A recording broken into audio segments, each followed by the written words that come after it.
Hey everyone, it's Cindy, and today I'll be reading you a chapter of my book, Heartbreak Guitar. This is the old cover, and it's on sale out. If you want to get a copy of this, the only place you can get it is from my bookstore, paranormaldoor.com. And this is the brand new cover, designed by my wonderful cover designer, Patty Roberts, from Paradox book covers.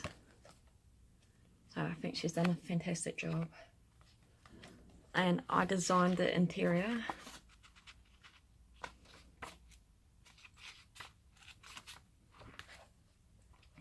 So I'll just get into it then.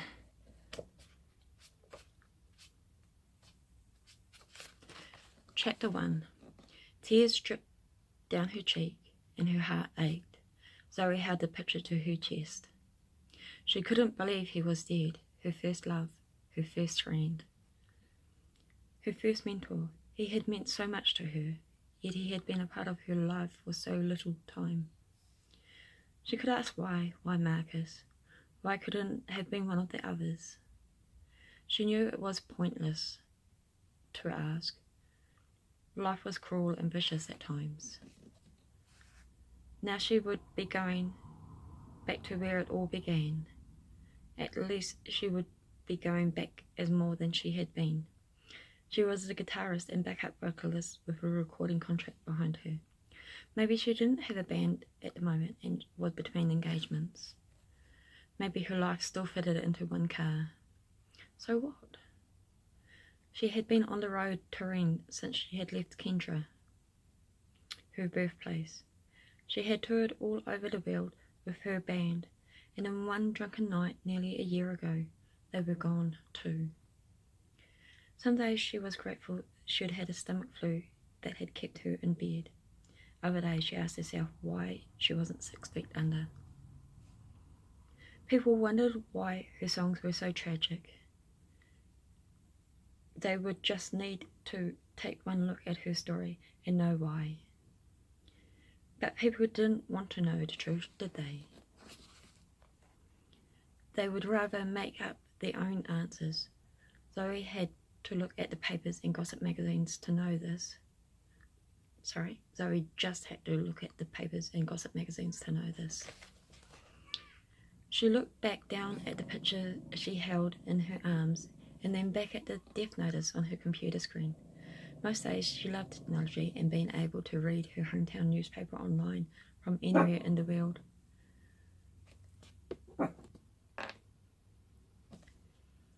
Today wasn't one of those days. She wanted to pretend she hadn't seen the notice, but she wasn't one to bury her head in the sand. She sat there, the first rays of light coming in through the uncurtained window to her right. For a few minutes she tapped her fingernails against her lips, the closest she came to biting her nails these days. She pushed a strand of hypnotic red hair, that's what the bottle had called her hair colour, behind her ear as she stared at the computer screen longer. With a few taps of her fingers, she had a road map up on her screen. Using the finger she had been tapping against her lips, she followed the line of the road. Nodding, she shut down her computer. If she left now, she would reach Kendra before nightfall. She closed the lid on her laptop, put her head on top of the lid, and gave in one last time to the tears and the heartbreak. She let all the bottled up emotions out in a final burst of tears and anguish. Once she was done crying, she sat there for a moment and then slowly lifted her head and wiped her tears away on one of her striped arm warmers. Getting up, she went about gathering the few items that were scattered about: clothes, books, sheet music, and a couple of guitars. She looked at her watch, and after some calculating, she decided it was too early to ring Norm, her manager. She would do it in a few hours. She shoved the gathered items into her bag, she'd brought in from the car. There wasn't all that much to gather up, as she had never unpacked her bags. Once she was certain she had everything, she did a final check of the room and bathroom, checking inside the drawers and the closet.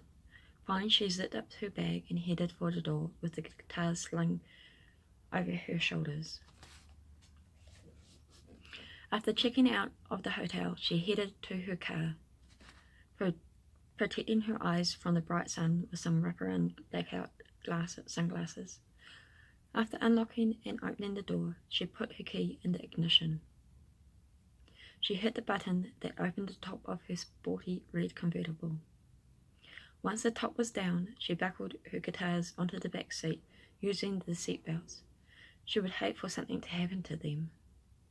She placed her big carry bag on the seat between the guitars.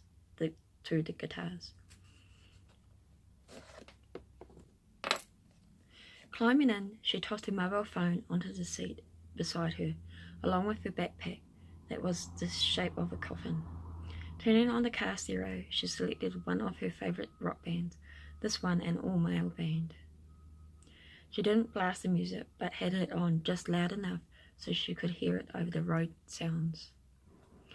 Even though her heart was heavy, she sang along to the lyrics. She would always sing along to music she liked. In its own way, it was part of who she was.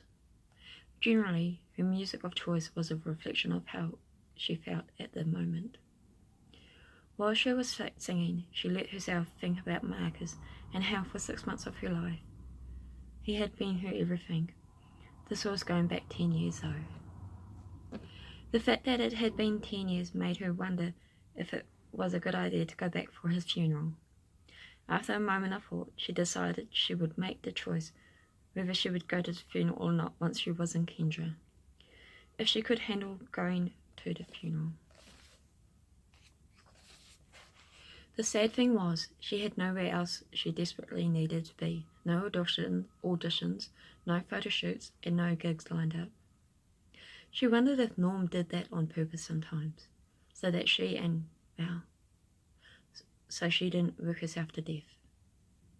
She frowned at the red light when she thought about this. Grabbing her phone, she made herself a quick note, "Get Norm a thank you present." She entered the note just in time. The traffic light turned green as she hit the save note. Tossing the phone back onto the seat, she gave her attention back to her driving. Okay, that concludes chapter 1. Over the next couple of weeks, I'll be doing 4 chapters, so 1 chapter a week. Hope you enjoyed, and see you next time. Like, comment, and subscribe, and I'll see you. Well, like I said, I'll see you next time. Bye.